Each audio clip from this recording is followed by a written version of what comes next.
Bapak, Ibu, saudara-saudari yang dikasihi Tuhan, jumpa lagi dalam Renungan Harian Yakobus bersama dengan saya, Romo Yosafat Roni Sentosa CM. Pada hari ini, tanggal 19 Agustus 2016, kita akan merenungkan bacaan dari Injil Matius bab 20 ayat 34 sampai dengan 40.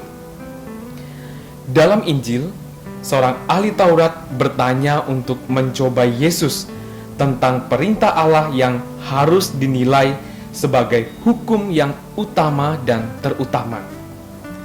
Ahli Taurat tersebut bertanya, dari 613 perintah dalam Taurat, manakah yang harus dan paling ditaati?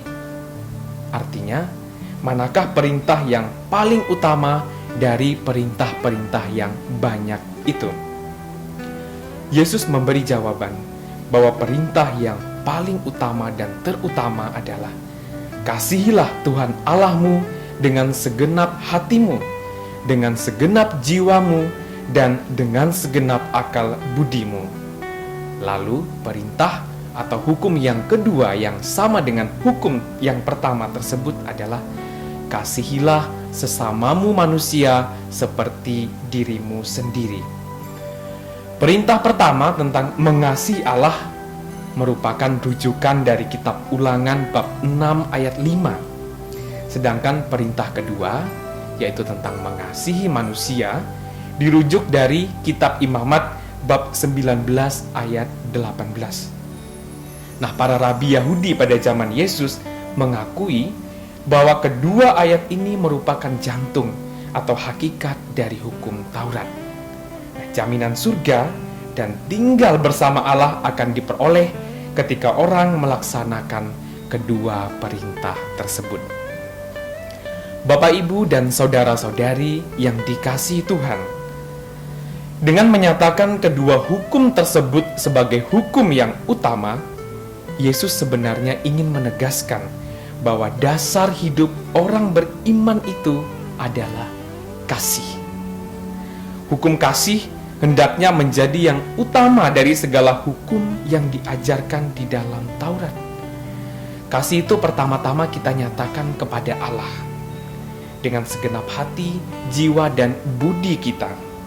Artinya, seluruh hidup kita curahkan sepenuhnya kepada Tuhan.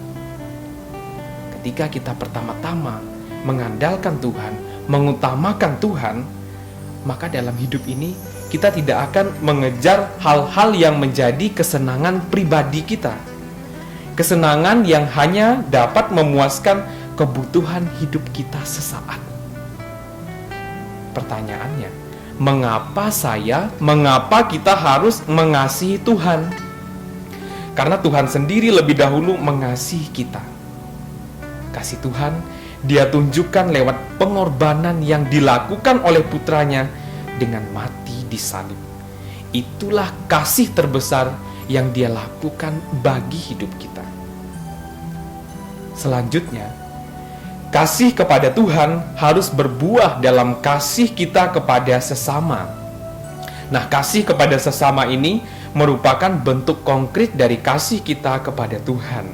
Dan keduanya hendaknya dilakukan secara bergandengan. Tidak mungkin seorang dapat mengatakan bahwa dirinya mencintai Tuhan, tetapi pada saat yang sama ia memusuhi sesamanya. Cinta yang total kepada Tuhan pada saat yang bersamaan tentunya juga akan mendatangkan rahmat yang berlimpah bagi sesama kita. Jika kita memusuhi sesama kita, pada saat yang bersamaan sebenarnya kita juga memusuhi Allah. Karena kita tidak bisa melihat keutamaan-keutamaan baik dari sesama kita yang notabene-nya merupakan ciptaan dari Allah. Ketika kita menolak sesama kita, sesungguhnya kita juga sedang menolak Allah, menolak Dia yang menciptakan sesama kita sama seperti kita. Karena saling terkait inilah, kasih kepada sesama merupakan praktek kasih yang juga harus menjadi keutamaan hidup seorang beriman, sebagaimana praktek kasih kepada Tuhan. Nah, kasih kepada sesama ini dapat dilakukan dengan memberi perhatian kepada sesama kita, mengerti kebutuhan mereka, menyemangati mereka di saat mereka putus asa, dan mendoakan mereka saat mereka membutuhkan rahmat dalam hidup mereka. Inilah praktek-praktek sederhana yang bisa kita lakukan untuk mengasihi Allah dan mengasihi sesama kita. Bapak, Ibu, saudara-saudari yang dikasihi Tuhan, kita sadar bahwa salah satu tantangan dari budaya kasih yang Yesus ajarkan dalam Injil pada hari ini adalah budaya kekerasan. Kekerasan telah membuat orang lupa bahwa sesamaku adalah sahabat yang harus selalu aku jaga, aku perhatikan, dan aku kasihi. Budaya kekerasan membuat orang menutup diri dari kasih. Akan tetapi, kita harus yakin bahwa kasih jauh lebih besar pengaruhnya dari segala bentuk kekerasan dan kejahatan yang seringkali kita saksikan akhir-akhir ini.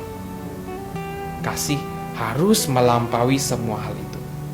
Nah, karena itu, sebagai murid Kristus, kita diundang untuk menabur dan menyebarkan benih kasih ini kepada sesama kita yang memerlukan kasih ini, terutama kepada mereka yang miskin dan berkekurangan. Mari, Bapak, Ibu, saudara-saudari yang dikasihi Tuhan, kita mulai belajar untuk menaburkan kasih ini kepada sesama kita. Kita mewujudkan dunia yang disinari oleh kasih, agar kasih Allah menjadi nyata dalam hidup kita sebagai murid-murid Kristus. Berkat Tuhan selalu menyertai kita. Amin.